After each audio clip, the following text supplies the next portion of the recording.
And also here, if he bets, even though I have a backdoor flush draw, I would just fold, unless he bets $10 on the right. Don't ask me how to play quads here. Okay. Yeah, no clue about the GTO betting tree. Let's crush. Hey guys, today joining me Cold Smile for some spicy cash game content. We're going to be playing NL 200 or Zoom 200. In fact, I'm going to be playing, and after the hands, we're going to be talking about these kind of spots that have been coming up. I will ask him some questions. So it's going to be back and forth and basically a plain and explain, which I think is a very, very cool format, a very practical approach to learn more about cash games. Cold Smile has been now a coach for Raise Your Edge for several years. He has also produced a cash game course for us. And it's also good news that I want to share with you guys here that we're currently running a sale for our cash game courses.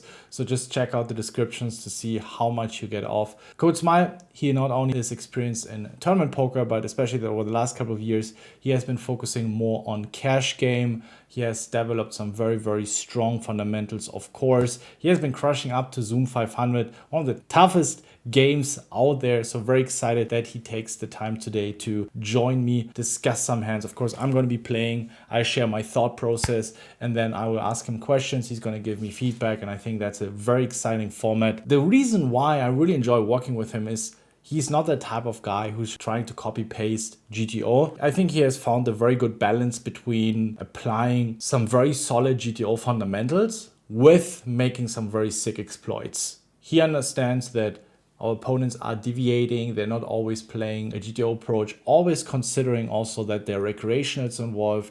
He understands how to basically table select in-game, so trying to find the weak spots, but he's not shy battling with the best out there. So this is something, of course, that makes him to one of the top players out there, and very, very happy that he has been our coach for Raise Your Edge. And yeah, just excited what happens today, having someone like him here on my side and giving me feedback on my hands, and hopefully also that we're able, with the discussion that we have, that you guys gonna find some takeaways for your own game and that you will find massive value in this. So without further ado, let's jump into the session. All right, today we're gonna be playing some NL 200. Cold Smile today here, helping me out, our cash game coach for Raise Your Edge. And let's see if we're gonna find some interesting spots, which I'm very certain is gonna happen. Yeah, I'm always hyped for that, like when tournament players jump into the Zoom pools. And when I see some videos on YouTube from us, always hyped for this because, yeah, let's see what you got, big boy. Let's see what you got. I'm certainly probably going to be a little too loose with my preflop ranges because I'm used to antes. So here and there, I'm just going to go for a small bet on this board. Connects with our range really well. At least from tournament, this is a board you can see bet almost range. Might be a little different in terms, but I think there's some merits of folding out 6s, 7s, which really struggle already now on the flop.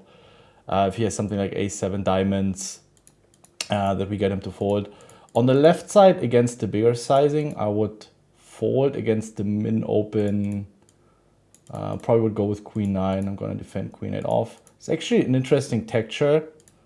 It's very good for our range. I think we can incorporate some leads here, which I will do with this particular hand.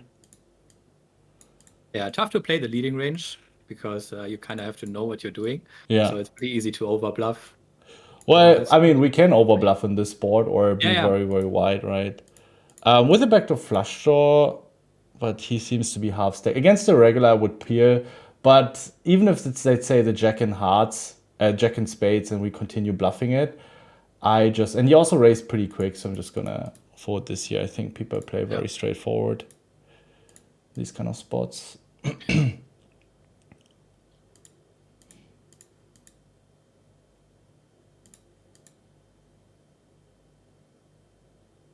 Yeah, the pocket fours earlier, I think big betting makes some sense as well. But even if you want to play a polarized strategy on that texture, you could still say, okay, I'm going to play against someone who is not full stacked. So I'm going to get bet small anyway because it has the higher IV, because it's likely that someone less experienced will play, pretty bad against the small side. So it will automatically be. Would you see bet your entire range on this board? Against recreational, I would do for sure.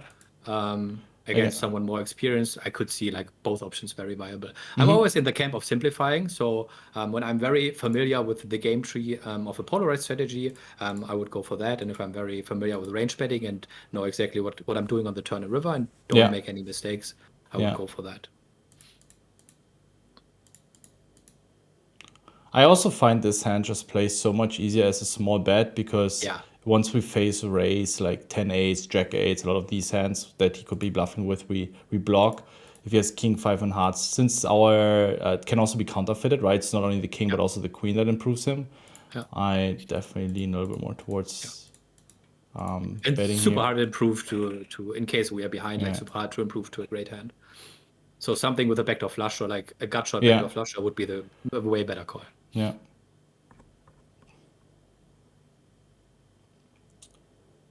What would be the bottom here defending your Jack 10 off? Would you defend something like Jack 8 off, Jack 9 off?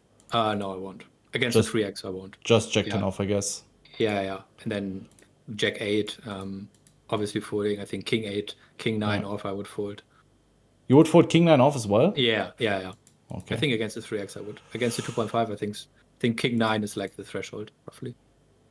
If I'm not mistaken. I mean, this river kind of saved us. I already felt bad on this turn bet. I mean, it's just like...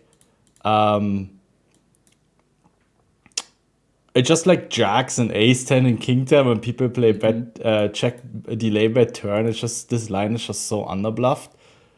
Yeah, we would have an interesting hand on the river where when he gonna check this on the right, gonna 3-bet here. He snap checks back. I don't mind leading this small. I can see that this is probably not really happening in theory, but I do see a lot of merits. Like he has a lot of these king, queen hearts, jack 10 hearts that just don't connect. We might get some thin value from 4s and 5s that check back, and it goes check on the river. King 7, 4. I'm gonna bet this. I'm just gonna check the river. So he called pre-flop, right? He called, yeah. Yeah. Okay. Yeah. And flop went check. Yeah. Yeah, I like it. How would you play the turn? Yeah, I would have multiple sizings. I would maybe have one small one and one big one. Yeah, but this particular hand, do you see any merits in betting big? No. I would bet small. Yeah, for sure. Yeah. On the left, we call the 3-bet. This is 7-6-3. I think I'm gonna go for a large bet. We have lots of overpairs and sets in our range. We don't have the 4-5, but 4-5 suited. We could open it, low frequency.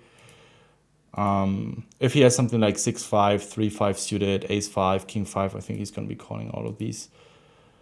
This is a pretty interesting spot on the left. I mean, we have the idiot end. I think we just fold, even though we are back to flush draw.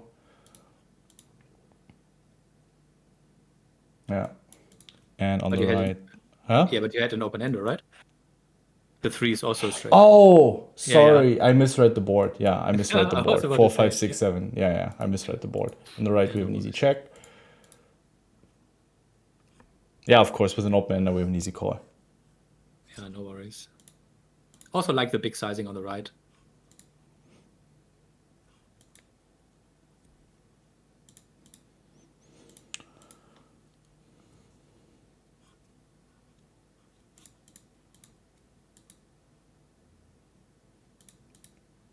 He raises us.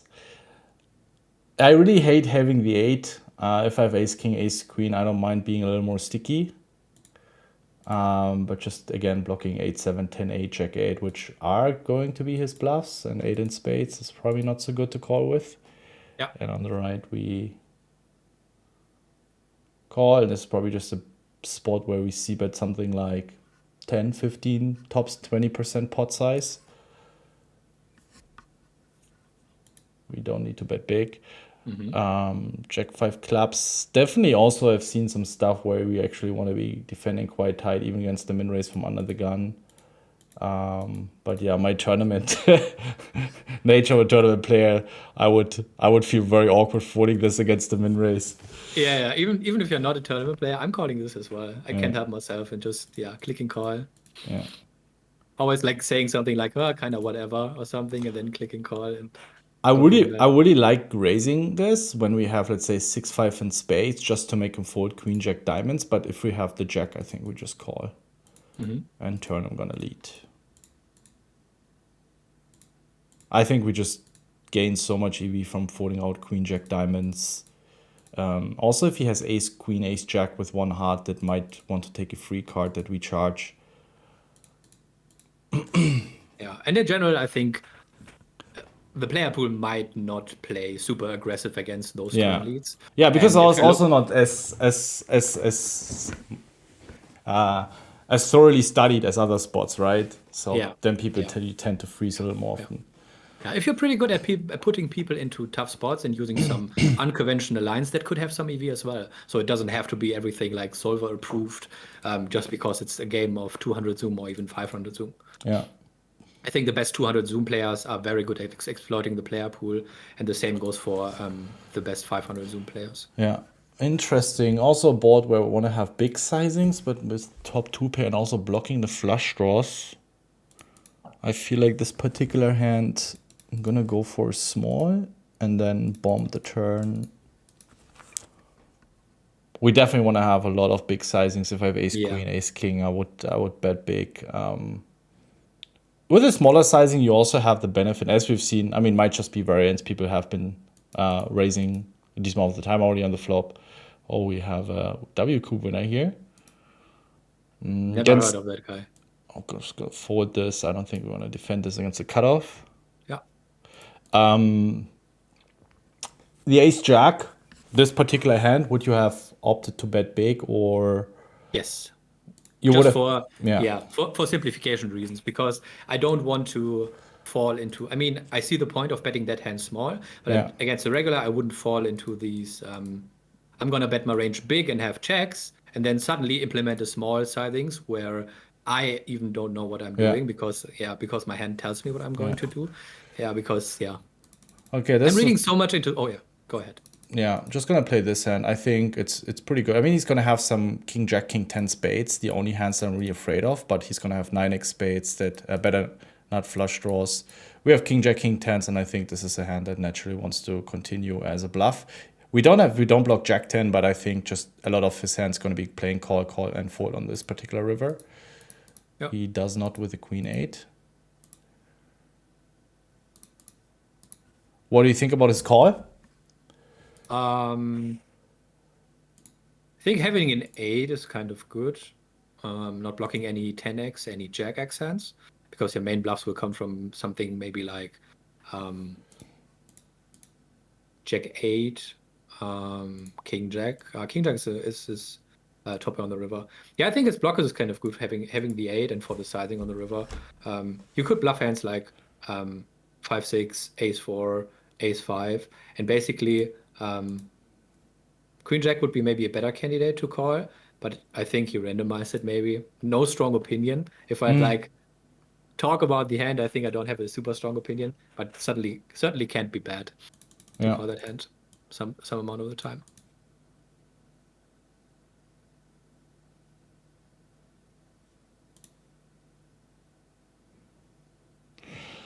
King 9 suited.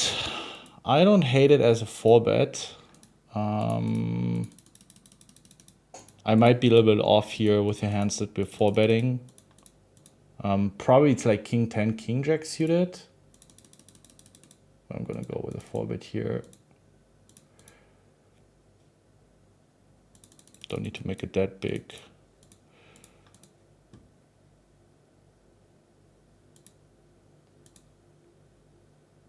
I think king 10, king jack suited just wants to call very often, especially king jack. So it might be king 10 suited that wants to 4-bet, making him fold his king 10 type of 3-bets. And he just has it, and we fold. What hands would you be 4-bet bluffing with in this spot? Do you think king 9 suited is? Almost everything. So there's very, very little calling in cutoff versus button scenario. So basically you call your very best hands that play super easy post flop, such as pocket 8s, pocket 9s would be like your highest frequency call. Something like ace queen suited would be very high frequency call. And all other hands, because button versus cutoff, he uses a depolarized strategy. So he either 3-bets or folds. There's not much cold calling going on. at least in the GTO environment. So the result of that is the cutoff is heavily four betting for thin value and basically answering with a depolarized approach as well. So King 10, King Jack, I would four bet a high frequency. King Queen as well. Something like Ace Jack, Ace 10 suited, I would four bet. So very little calling and lots of four betting, because you don't want to put yourself too often into the spot of playing a big pot out of position against a wide range, because it gets very, very hard to realize your equity. So you basically switch into a high frequency four bet strategy and let him make the decision. What would be the worst hand you four bet and then you also call and all in? Tens, I think. Yeah, tens. Which suited King X would you four bet? I think King 9 is a little bit too wide. I'm for sure. Well, would you call then King 9 suited, or what would you do with King 9? I would fold. You would fold, really? Yeah. Yeah. I'm Wow. The tournament players are cringing right now, folding. Yeah. Wow. I can see that. I mean, King 9 suited, basically, it's not really doing anything for board coverage. The button will also 3-bet King Jack off and King Queen off. So even if you hit your King and you're calling in a 3-bet pot, you're not really super happy. And he folds all that to a 4-bet. So I think I like it as a 4-bet more than as a call. Okay, so I mean, these spots are not very often that you can solve with GTO. So the way I approach these spots is it makes no point to 3-bet here. Like, even if I have ace king, like, there's so much merit just having this guy in the hand. It's like, now he has queen 5 suited or ace 4 off and he can't let go, wants to see a sweet flop. And I mean, this guy is still going to be ISOing ace jack, ace 10. So if we 3-bet, he might actually fold. I mean, his ISO raise 5.5x, it looks pretty strong, right? So yeah, but also the more dead money he puts into the pot, like the bigger he goes, the more merit is into 3-betting more often. So with ace queen, I think I would agree on calling, probably the best play. But I would 3-bet pretty aggressively here if I see someone isolating a fish with a wide range or like a recreational, and then like folding away 6 or 7 big blinds pre-flop. Then I'm going like absolutely mental against that guy with 3-betting. Actually, quite curious what he check raises here. Let's see. I mean, his bet looks quite strong. Call. Yeah. Should be a better cut for him. His check raise stinks a little bit. I kind of don't believe that. And the river is kind of bad for his value range. Also, his sizing is not good. I mean, the stack to pot ratio is now super awkward. Yeah. Damn it, I would have loved to see a me too. There. We're gonna 4-bet this. Okay, do you already have a plan for a jam? If he jams, I'm folding. If under the gun jams. If he jams, I mean, I have to factor in that people do crazy shit against me. So I don't mind, as my advice to players, I think it's fine to 4-bet fold, but I will never fold in a Zoom 200 pool against. All right.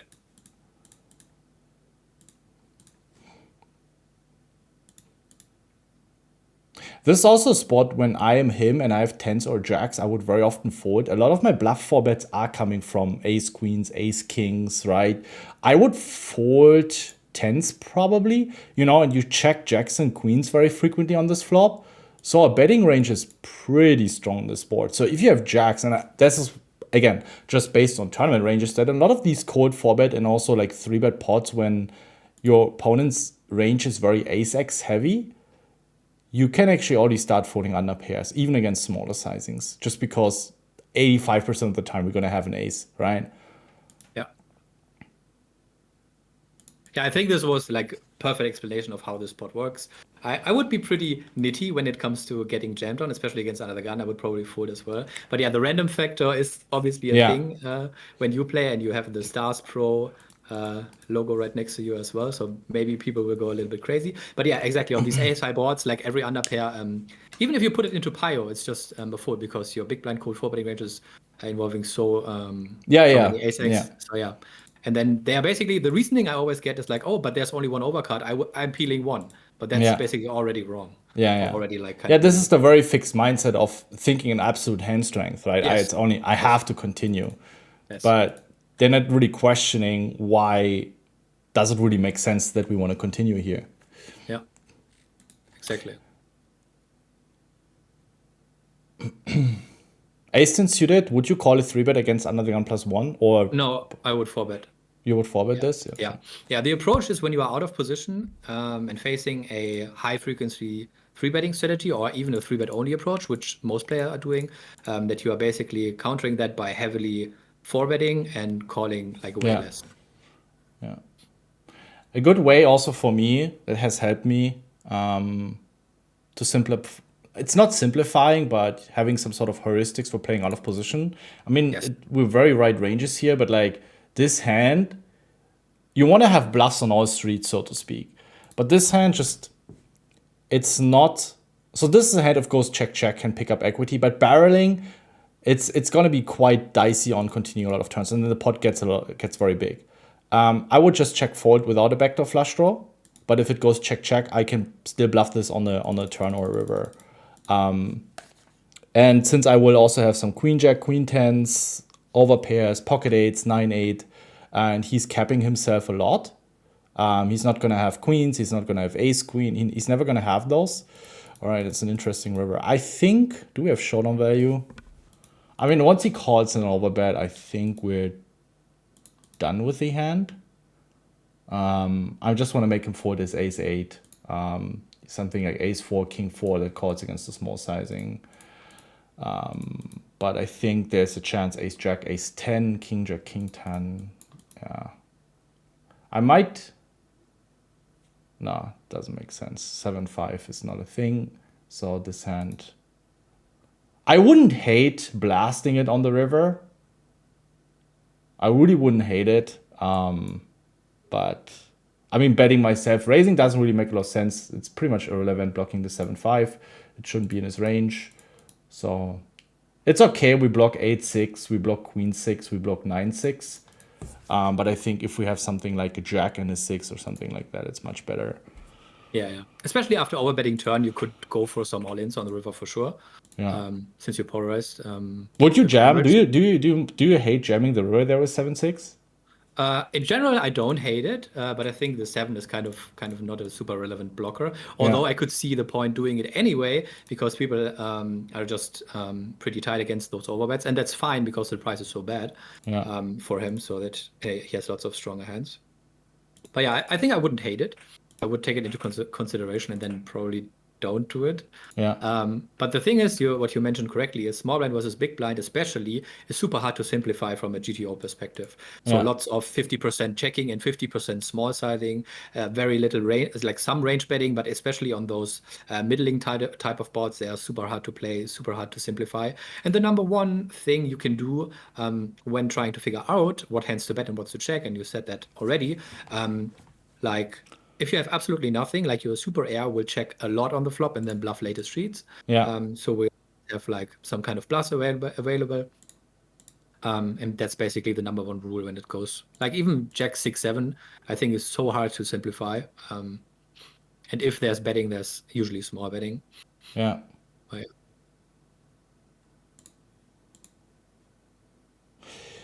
How does it work from small in general? I think you have a raise only strategy, right? Yeah. At least for 200, so because the rake is so high. Yeah. And it's also for simplification reasons.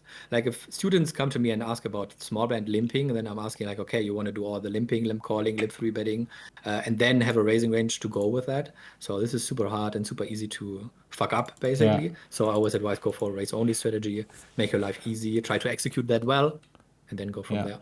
The king jack off is something. Wait, where's the hand? Against the min, I would defend this hand, either 3-bet or ideally call. But against the 2.5x, I would, if I remember correctly, like it's very frequently a fold. It's about 50%, I think. Yeah, but it's about 50% 3-betting and 50% folding. Yeah, I think this is what I also try to depend my small blind strategy on the players behind. I mean, they look. There's no indication since I barely play this pool that they're recreationals. This is probably a little too wide in terms of 3-betting. We'll see. Would you call? Would you fold, call, or 3-bet? If I want to play the hand, I would 3-bet. That's a small 4-bet. That's actually a small 4-bet for my taste. I'm gonna peel this against the smallest 4-bet. I don't see how we can forward this if he makes it so small. This is either like complete trash, where he just thinks I'm so out of line, or it's like the nizzles, you know? Yeah. I know.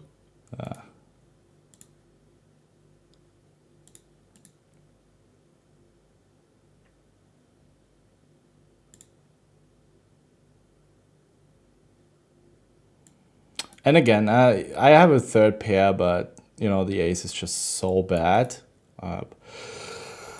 I also expect if he has, let's say, the bluff that he can have, king, queen, king and diamonds, usually people tend to c-bet those, so I don't think they're that often in his range anymore. So Yeah, exactly.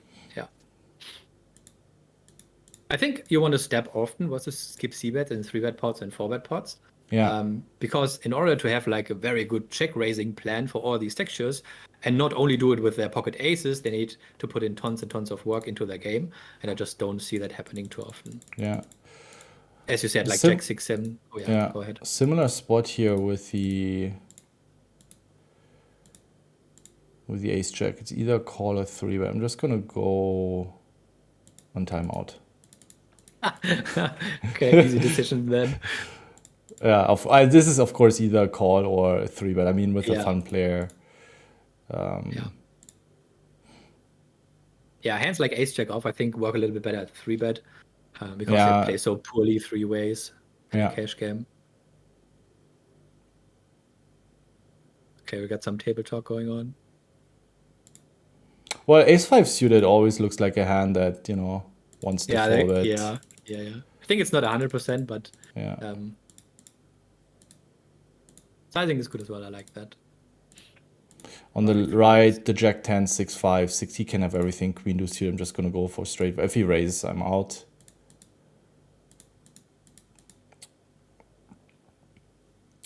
So we're not gonna have any time for table talk here. Oh my god. And now it's like, I mean, there's some draws. Call once, fold river, I guess. The left with the backdoor flush, we're gonna bet. On the right, I call once and fold the river if he jams. Oh my god. We got all the outs. Maybe check jam on the left. Is he gonna bet anything that stack to pot ratio is kind of awkward? And on the right, we have an easy check. Jack 10, you'll have to see it.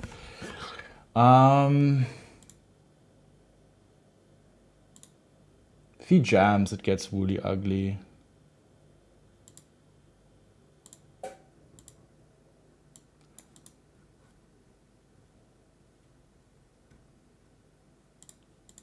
But if he jams, it's actually, I don't hate it because I might blast it off on the river. I mean, this run out, like all my bluffs, my ace jacks, like I'm not bluffing ace 10. I think this is a spot I have to run the ace 5 and clubs here. And I think once he calls again, it's pretty strong what he has. So I'm just gonna. I would agree on that. All right, my friend or my friend. That's just a cooler situation. Well, he wanted to play a big part, you know, with all his table talk. Exactly. And this is why also a very good example, when you're a little bit deeper, you want to play hands that can make actually the nut flushes and not like smaller flushes. But usually if like 200 big blinds or 150 even goes in, it needs like a massive cooler situation, such as we just saw. So. But yeah, if you want to have any bluffs from that run out, ace 5 is your hand. You just have to send it there. He's still gonna have ace queen, jacks, maybe jack 10 suited, right? That play call, fold. Super tough for you to find any kind of bluffs, I think. Yeah.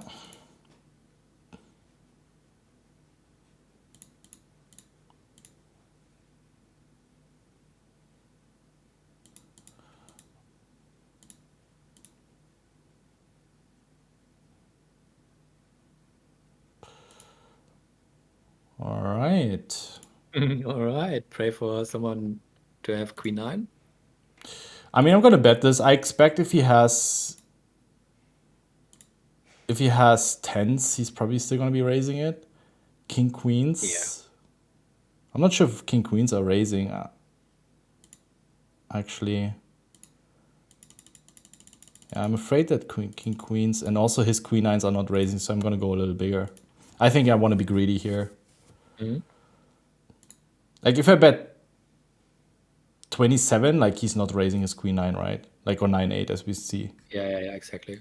So like even if you bet half pot, he's not going to be raising it, right? So like I think you should bet 3/4 pot size, trying to be really really greedy, not thinking about being balanced or unbalanced or whatever. Yeah, exactly. Same for king queen. I think king queen is never raising. Yeah, that was my only thought, like whether king queen is raising or not. Yeah, 4-3 suited, we're gonna defend.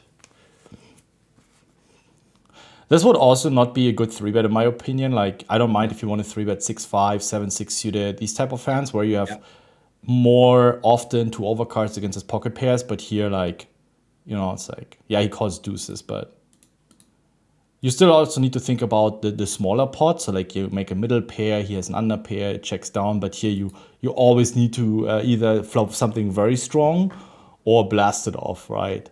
But like if you have 7-6 suited, the board can come king 7 deuce and you check it down, or you bet once he calls and you check it down against his 6s, 5s, 4s, 3s. So there's also EV in that. Don't always think about making a strong hand, which you can make with 4-3 in spades. Don't get me wrong, but it doesn't happen as often. These mediocre pots, medium-sized pots.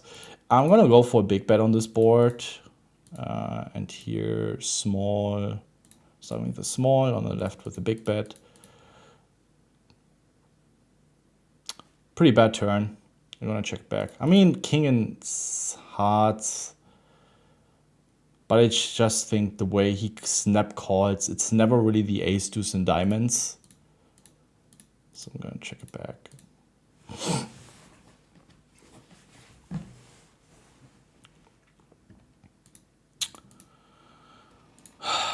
We have queen and spades, which is pretty bad. We block ace, queen, spades, which he might just call. King, queen, spades himself. So I'm just gonna give this up. Wow, these snap calls the 4 deuce. I did not expect that. All right, this guy. Yeah, I think it. Okay. I think that was the guy that had when we raised earlier, and he did not pull the trigger with a jack 10. No, different guy. No, it's a different guy. Yeah.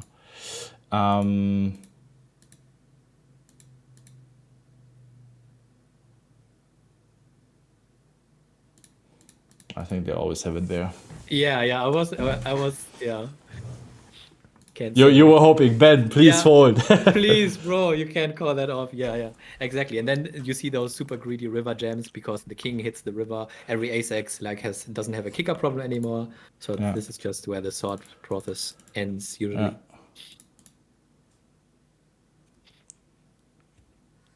Yeah, kudos to him if he actually bluffed that line. I would love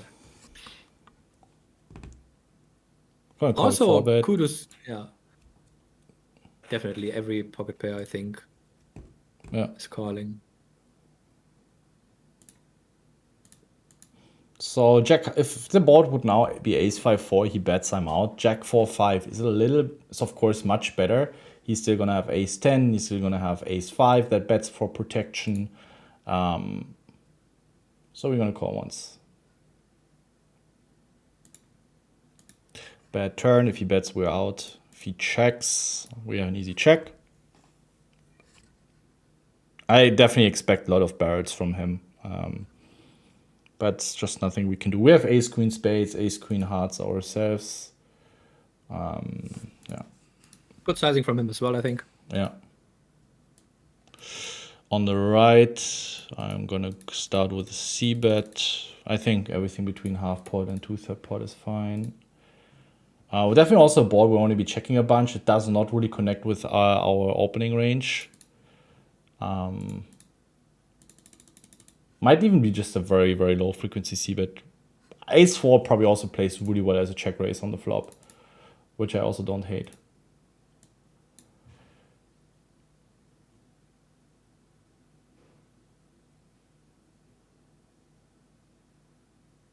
Yeah, I think this works better as like a super high frequency check, like for your whole range. Yeah. But then again, but in the GTO world, button was He should kind of not. cold. He should not have flatting any Yeah, flats, exactly. right? And then basically we try to play good against what we think is ranges, and then everything becomes kind of viable again. Yeah. But yeah, I those mean, spots. if you have ace high and a gut shot, right, you can literally do whatever. Like betting will Yeah. always be very Yeah. profitable. Check raising will be check call is fine as well.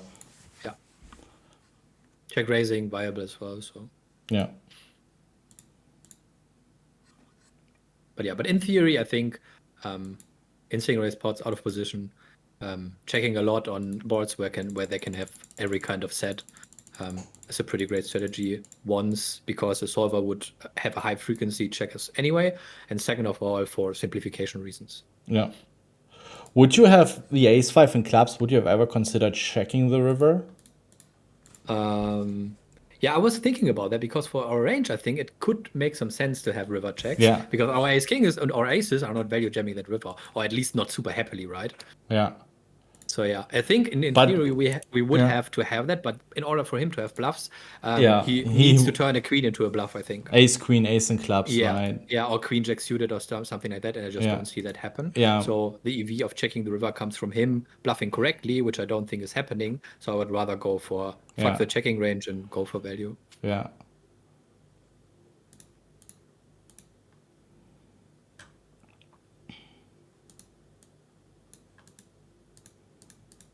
Yep. I think that's very important to not get too fancy here. I mean, if we also think someone is capable of doing it, you can just, check call your ace king, ace in clubs, or you still have sets that you can check call with if you think someone is bluffing. Yeah, and this is pretty advanced stuff. And if we kind of know that this should happen in theory, we could still argue like, okay, this is happening in theory, but we don't think the pool plays according to that, so we are deviating. Yeah. And this is where our money at the end of the day will come from. Exactly. I mean, this is pretty substantial, right? To make sure to win the remaining, what was it?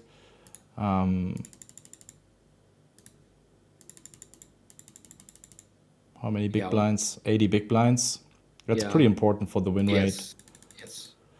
Against under the gun. I'm going to be 3-betting this.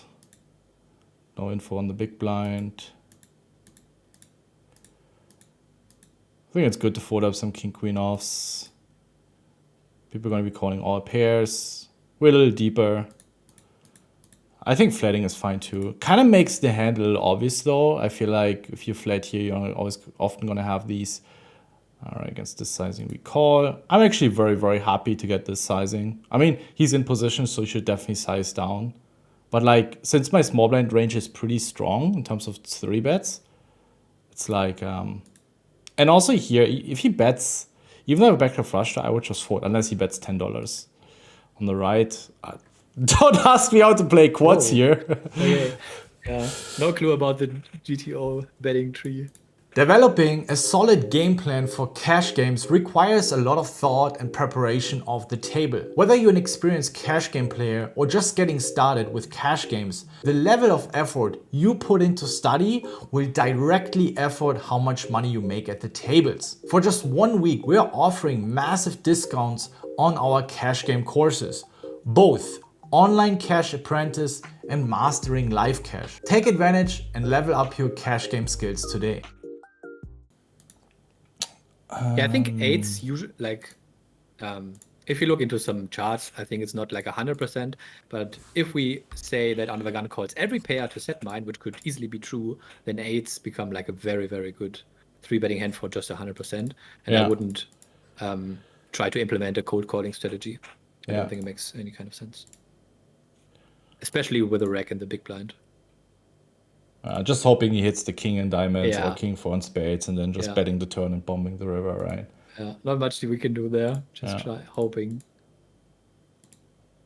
Did we get check raised on the left? Yeah. Okay.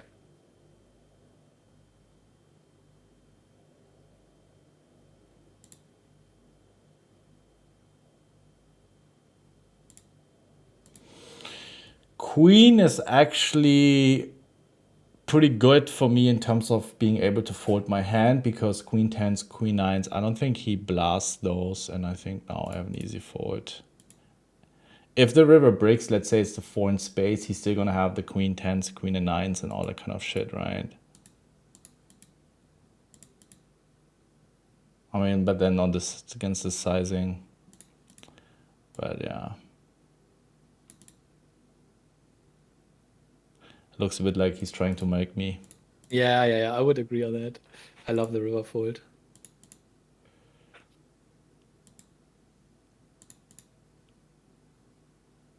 Alright, this guy calls. Gonna check this. Potentially delay bluff for the river. I'm gonna call here.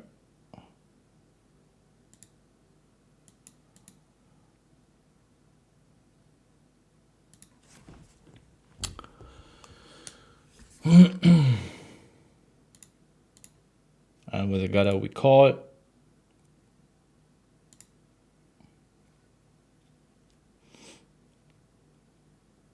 If he checks, I would bet and jam the river. I think if I have something like, let's say weak flush draw, let's say I have king 10 and diamonds, I don't want to face a check jam, so I'm more opted to check these back, but like 9-8, I think it's just a very good hand to bet the turn and jam the river. Yeah, also doesn't block any of his folds, because 9s and 8s are not going to be 3-bets from that position. However, facing big blind 3-bets in those player pools, I think is like tight ranges usually. Yeah. And I think if there's a suited connector, I would fold 100% of the time. I think it's 9-8 suited. Oh, pre-flop? Yeah, pre-flop. Because you already have like all that coverage on queen 10 jack, because you have your king 9 suited available, you have ace king available, which is a high frequency call, so you don't need any kind of protection there, and you basically are always on the wrong side of the cooler. If the board is like 9 high, you're not really ever getting it to shorter against pocket 7s, because he's only 3-betting like 10s plus. He snap jams. Okay, I'm gonna call this 10-9 jack 9s. Like, I mean, there's just so many bluffs possible. Queen 10 off, all right. That's kind of random. I mean, since, you open pre, check, flop, check, call, turn, it's like your line screams like ace high, right? Yeah. I don't mind his turn step. I think this is where he can start betting a bunch of hands where he can continue bluffing on any 9, any 6, any 5. This is close. I like the fold.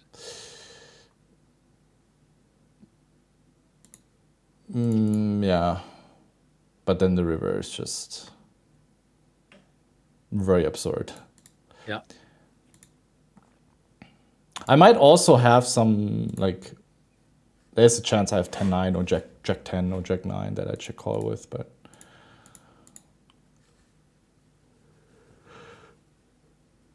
and then also this snap jam, just for this, like, if you have a stronger hand, you don't like, the pool does not snap jam the river. Yeah, and this is a super underrated skill too, to keep your eye out for some timing tells or from some sizing tells or stuff like that, especially in Zoom games where everything is usually so quick and so fast. So if you have the time to have a closer look at that, I would definitely recommend it. There's more to it than most people might think. Super underrated skill, I think. Yeah, absolutely. Do you have a flatting range button versus under the gun? I don't. But GTO does. So if you look at solved ranges, there will be some mixing on the button against every position but the cutoff, so against either gun and middle position. I play without, because I love simplification and I play bit only strategy. And this is what I preach, basically, and this makes my life so much more easy, and I don't have to worry about any cold calling ranges. I know exactly what my range looks like, and for as a result that I have such a confident or such a good pre-flop game that doesn't leave room for any kind of worrying, post-flop decisions are easy as well. Yeah. On the right, I was considering 4-betting this. I know that in a lot of tournament spots, king, jack, king, queen suited are very high frequency cold 4-bets and a lot of, like, more in the later position battles, or even start 4-bet jamming, especially the king, queen suited. What would be your 4-bets in this spot here in your... Yeah, I think I would basically randomize this a little bit. Apart from if we like cut out our value range for the obvious hands like tens, bluffs, ace queen, stuff like that, I would add bluffs like king jack suited, ace 10 suited, everything that blocks continuing ranges and that blocks the jamming range. Yeah. So having an ace king is very good because blocks ace king, and ace king will be a hand that jams frequently. So we want to see some flops with those hands. Ideally get called a lot. So these hands are good. I like it. He had 6-5 against queens. How would you continue if he faces 3-bet? I mean, this is a bit loose, right, against hijack. So 3-betting pre and then Pepper go for the 4-bet? Or what was the action? No, he just calls. Oh, okay, yeah. Okay, and then check. Wow, What? Okay, I would barrel that through. He lost a lot of value here. Yeah. I go for bet. Small sizings though, because of the flush. We want to get called by queens, ace jack type of hands.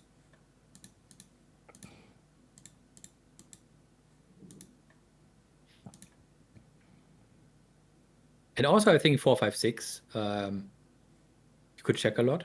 Yeah. Check a lot, and then as a result, the in-position player will stab a lot to attack your air, and as a result of that, you will check raise a lot with your overpayers to leverage your overpayer advantage and punish him for stabbing a lot. So there's a lot of back and forth of these high checking flops. Yeah. High frequency check flops.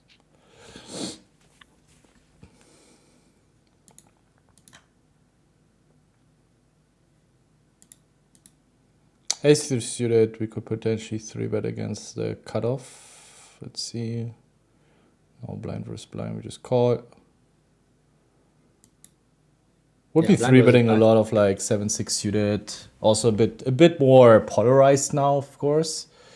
Yeah, you have basically a super, like your big blind versus small blind 3-betting range should be full of shit most of the time. So king 8 offs, ace 3 off, jack 5 suited, 10-5 suited is all in there to some frequency, and way less of these 7-6 suited, 10-9 suited type hands.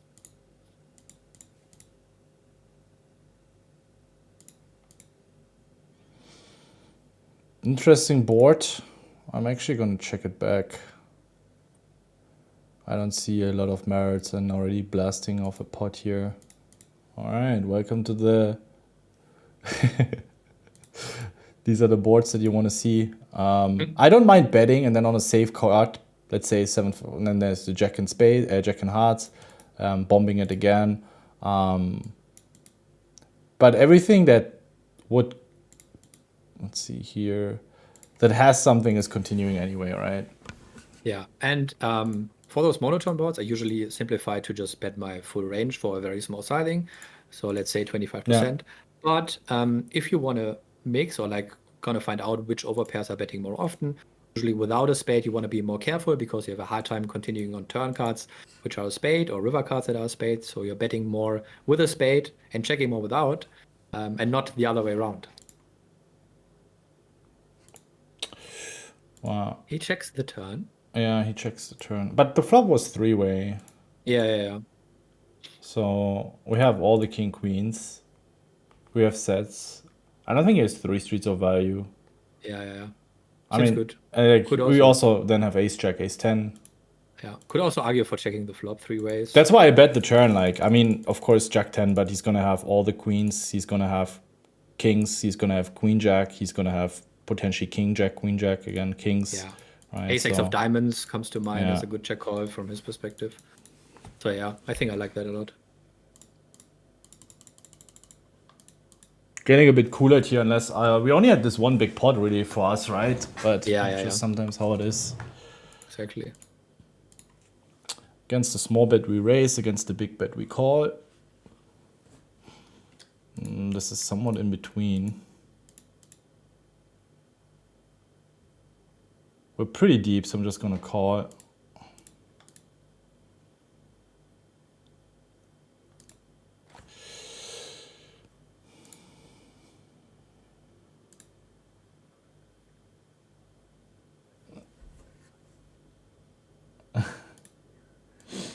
On the left, I'm gonna check call. I think it's a card that he wants to find some bluffs. Yes, I would definitely check call that hand. 9-6. Oh, that's really weird. Yeah. For that sizing, that hand doesn't make sense for his sizing. So what he says basically, he's polarized, and then he bets a hand that is like a middling type hand that wants to get to showdown. I think it's just this typical kind of, I don't really know, like I want to end the hand here. I don't want to continue. Let's bet big, even though I have a hand that wants to bet small or check. Yeah. And this is why I always emphasize so much on sizing tells as well and betting patterns. So if this hand shows up, I would definitely take a note about that. Yeah. And I usually always take notes, but now since we have this recording here, it's a little harder. So I just focus on the playing side of things. But yeah, this is definitely a tell where you can just attack his big sizings a lot. Yeah, a lot. And he gets into lots of trouble if he bets his full range for that sizing. Yeah. Hello. I'm just going to go start betting big. Just want him to... I mean, his limping range is either going to be like 10-9 suited, 7-6 suited, or very often ace or king. That is never going to be folding here on the flop. Similar spot to the ace-jack hand before where we top. Yeah. And I think you're right there. I mean, it's just we want to build a pot to make sure that we charge him. He snap calls. Yeah, I'm just going to bet again. If he raises, it gets very nasty. Ace-4, ace-9.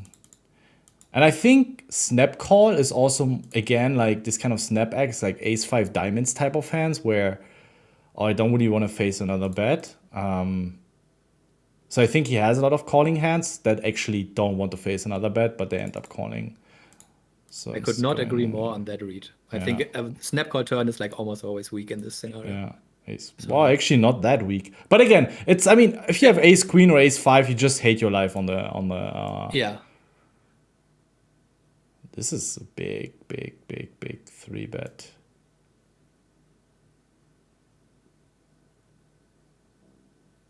I'm gonna afford this. I don't know. I like it. Maybe calling like 5% or something. But yeah, I think pocket fives for sure do some folding.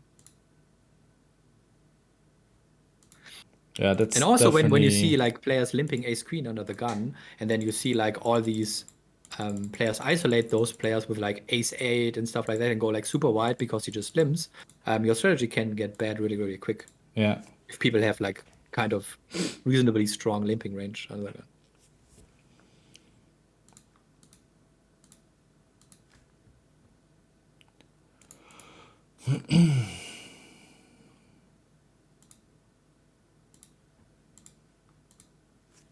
Gonna bet flop and also bomb turn. I mean, he's gonna have all the kings, jacks, tens, queen. The problem that I see with this hand, so if checking makes sense if he's also gonna bluff the river. Well, he's not gonna take this line with 10-9 or jack-10 off, jack in spades. Like people just bet flop, bet turn, and then they see what to do on the river. So I'm just gonna bet. Get the call from jacks, tens, kings with 1 spade. If he raises, I'm out. I have an easier decision. Also, I dictate the price. Let's say it goes check. He bets 15. I lose 15 big blinds instead. I lose $15 instead of $11. So I think it's just one of these spots where just because people really lack having the right amount of bluffs on the river, leads me to betting the turn. Yeah, and this is where your EV comes from him bluffing the river. And if this is not going to happen, there's no real reason for having like that turn checking range that protects your range and all that stuff that you want to have against someone aggressive. Yeah. So yeah, and also you went small on the flop, so it could be possible that you still have a queen from time to time, so you're not capped by any means. Yeah.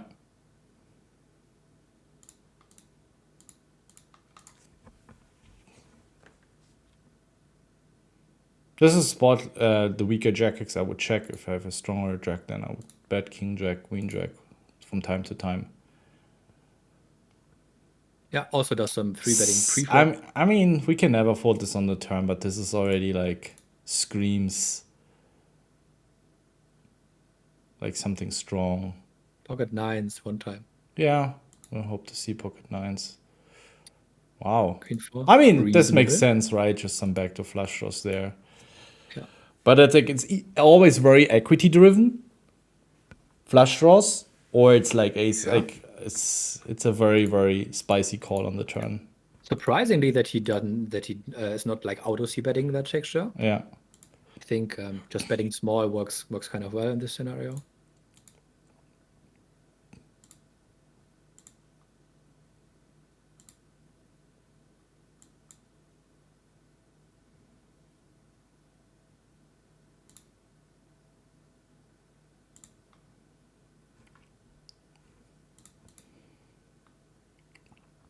I mean, also a lot of the players that are watching us right now is that on lower stakes, like in a 5 cent and a 10 cent, we would play even more exploitative, right?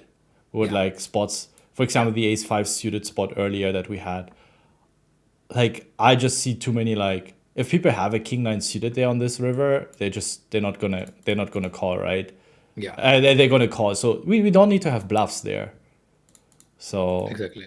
So here, this is also probably a spot where we want to do a bunch of checking because it's just such a terrible card for us. But like, who gives a fuck? You know, exactly. I want to get. He might be a mid stack regular, but then also with this mid stack, you're actually more inclined to 3-bet pre-flop a lot. Because you can now with 50 big blinds, you can easily 3-bet call 9s, 8s. Like you can just expand your 3-bet calling range, right? So you can have way more 3-bets. Yeah. Since you're more short stacked. So I'm just hoping he has a 2-pair, top pair, flush draw. Yeah, I think the summary of that is also in regard to lower stakes.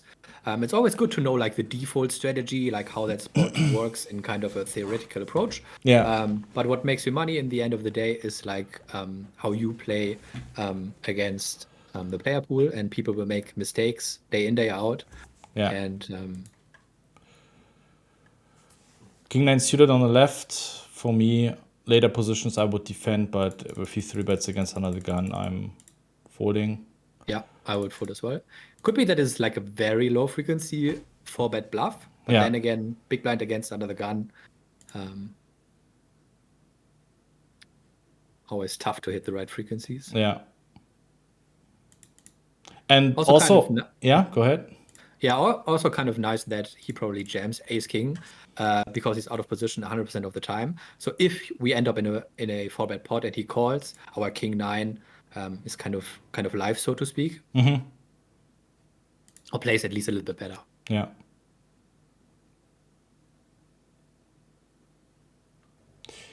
All right, so interesting spot. He calls. Of course, we're gonna be.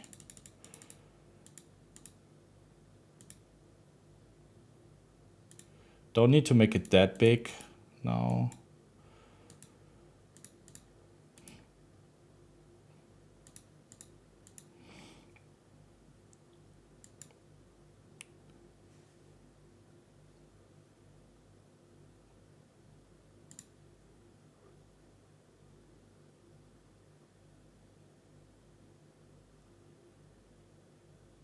The tank. Like, what hand is tanking? Jam. Wow. Tank call. I mean, since we have all the ace kings and he doesn't, like, I definitely see some checks on this board. But again, if I bet and he has ace king, let's see what suits do we have. We have the ace in hearts, so if he has ace king, he's very often gonna have ace king diamonds. So it's actually good that we have the ace in hearts. So for that reason, I would go for a bet. Because if he has ace king and hearts, it's like pretty bad for him, or ace queen. But like now, since we have the ace in hearts, he can still have ace king off. But again, it reduces the chances that he has one of these combos. Gonna check the turn. I think we want to have some checks with this stack to pot ratio. This is a spot where you can certainly slow play.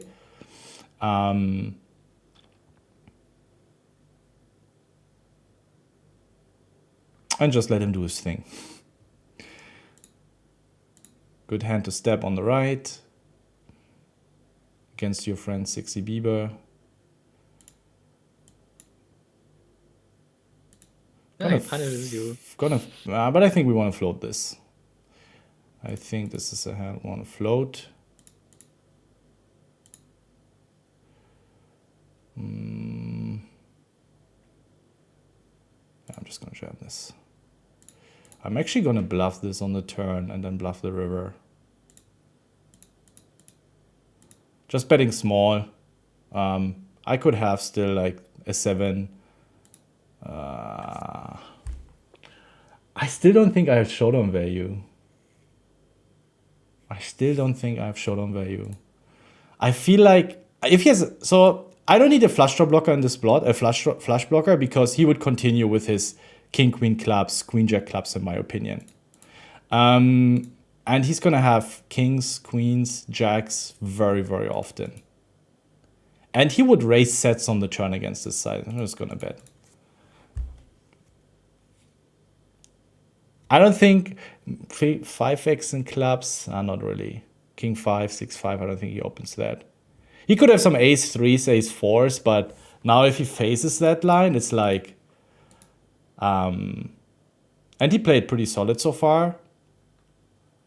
I just think it's a pretty nasty spot for him, even if he has queen. I mean, I'm still going to value bet my ace 7. I'm going to value bet all my sets, right? Might be out of line, but I just think this is a spot where... Exploitatively, maybe we can also wrap it up here. Yeah. I wasn't sure if you're maybe even good on the river against like pocket 8s, pocket 9s, some amount of the time. Yeah. But yeah, I can see the reasoning. For the aces hand, I think you definitely want to have some kind of bigger flop sizings, except for like quarter.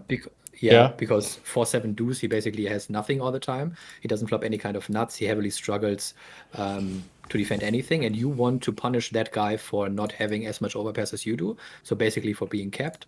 Okay. So if you have a bigger sizing, like for half. Also with that stack to pot ratio? Yes. So half potting is going to happen with a flush draw. Even some kind of jamming happens from time to time, because you also have some 10s and jacks in your range that you just want to jam, get called by 9s, for example. So yeah, there's a little bit of a bigger sizing involved. But yeah, if you want, but range bet will work anyway, and it will be kind of a good EV. Yeah. But yeah, I wouldn't range bet this board though. Would you range bet? Yeah. Okay. Yeah. I would have. Not like 100%, but I would have guessed like around 80%. I would have. Are we talking the 4-bet pot? The aces. The aces. Yeah. No, I wouldn't range bet. Wait. That's why I would use like a bigger sizing.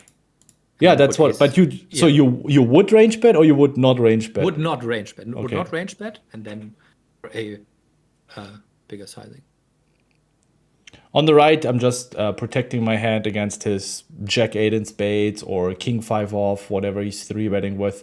With the backdoors I have against his continuing range, I'm not such a bad shape. I could, on a 5, potentially... He tank calls. Yeah, I'm going to check this. Just 3-bet pot, I raise, he 3-bets, I call. Yeah, I saw.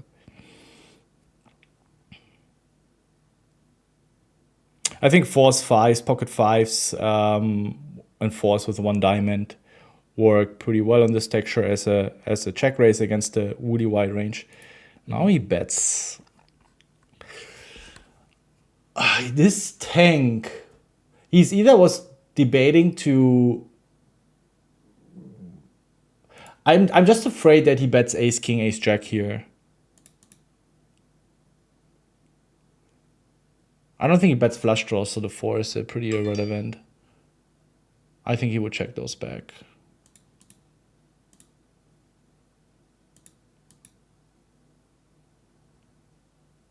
I don't know, his tank on the flop, he's tanking that long exactly with ace king ace jack, and then of course his traps, like queens, right, to make it look, oh, I have a tough hand. And potentially like king queen, where he considers, do I want to, of course we're folding, do I want to just give him a little sweat? do we want to get it in with king queen on the flop right away, right? It's like, do I want to re-raise? And then ace king, we have like 7-8 backdoor flush. Like with ace king, I think it makes some sense to bet on the turn because you unblock a lot of my jack 10s, 7-8s, jack 9 hearts kind of hands. Because we want to have those raises against a very wide 3-betting range, right? He's going to have lots of crap, so we're going to have lots of foot. That's why I raise 4s here against the wide range. Yeah. I think that makes complete sense. Maybe the turn call is the most debatable. Yeah. Again, because you already start bluff catching on the turn already with a hand that basically never improves on the river. So, and then again, taking into consideration that some player pools might not take this line as a bluff so often. Him stepping ace king on the turn for that sizing, I think is very optimistic. I could see that for sure. But I think lots of people just checking down and try to see if they can win against the busted flush draw or something. True that. This is probably this is probably also a spot where I might then level myself a lot, like thinking too much about what might make sense, right? But I think you're right there. Okay, so the aces. So to clarify, because we had the discussion was about not the aces, range betting or not range betting. So what I wanted to say is I would bet my full range, but just not for a small sizing. So basically, I have no hand in my arsenal there that benefits from betting small, unless I have aces or maybe something like ace king that wants to get floated by ace queen. So, and all the other hands benefit so much from a bigger sizing that I would bet my full range, but just not for a small sizing. So it was important to clarify. I think it makes absolutely sense. I agree with you. I just approach a little more different because once he calls my squeeze, I just don't see people floating the squeezes so wide there. With like of course ace queen, but I don't see him anymore having like king 10 suited or king jack suited. I think people would just fold those or call pre-flop, right? Like squeezing, also based on my experience from tournament poker, is also something that is not being utilized as much as people are supposed to. Something where we have, you guys see in the Tournament Masterclass, where I've created that database analysis. Of course, this might be different in the cash game pool as well, but people will have their leagues, right? And then I will assume, okay, there's probably also maybe a spot, as you said, 3-betting from the big blind, especially against earlier positions, squeezing. And the cash game experience I have when people squeeze, it's very often very strong. So, especially when he could just call on the button and play a cool suited hand in position with some weaker player in the big blind. So his rebetting or his squeezing range is pretty strong. This is why I would never do any kind of slow playing and just go for it. So that's why I thought if I bet a little smaller, and that's why I'm also thinking about those suits, is I get also him to call ace king, ace queen. I'm just trying to maximize my V here with aces.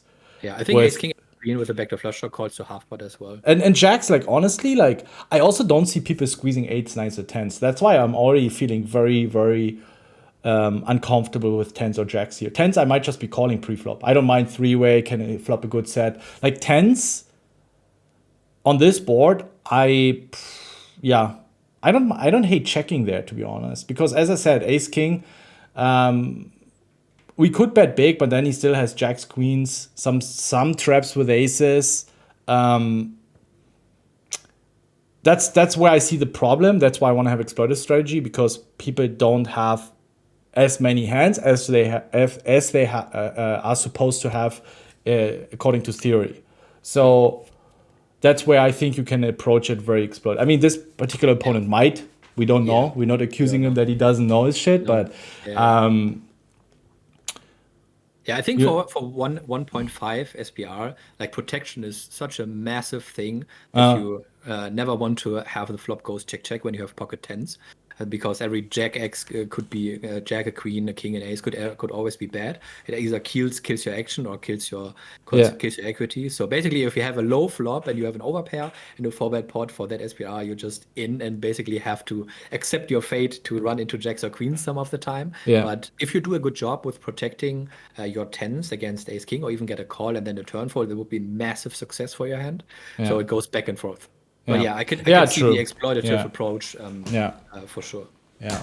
I mean, at the end of the day, I think if you play these spots somewhat solid and you don't punt it off massively in these big pots, then I think you're going to have a pretty decent win rate on Zoom 200 anyway. Because these spots, like if you bet aces a third, a quarter, or half pot, it's not going to... As long... I think the most important is that you get these river jams, as we've seen with ace-5 earlier, the sevens, that you get the remaining 60 big blinds from him, right? Most important question always how to approach those spots, especially the river spot. Where does my EV come from? So is it either the case that someone is calling too much, which is the case most often, or is my EV coming from people bluffing correctly, which is probably not the case, especially when you go down the Zoom ladder a lot, 50 Zoom, 25 Zoom, like they will bluff less and less and less and struggle to find those bluffs. Yeah. So, yeah. Great. Coach Smile, thank you so much for joining me here today. Guys, don't forget, we are on a cash game sale. Our 2 cash game courses, check out the description. Coach Smile, one of the coaches, including Mariano, as well as Fallout 86. So yeah, definitely check it out. And if you guys have any other questions, feel free to drop it in the comments. And then see you guys next time. Coach Smile, thanks again for joining me. See you guys next time. Thanks for having me, Ben. Bye-bye. Bye-bye.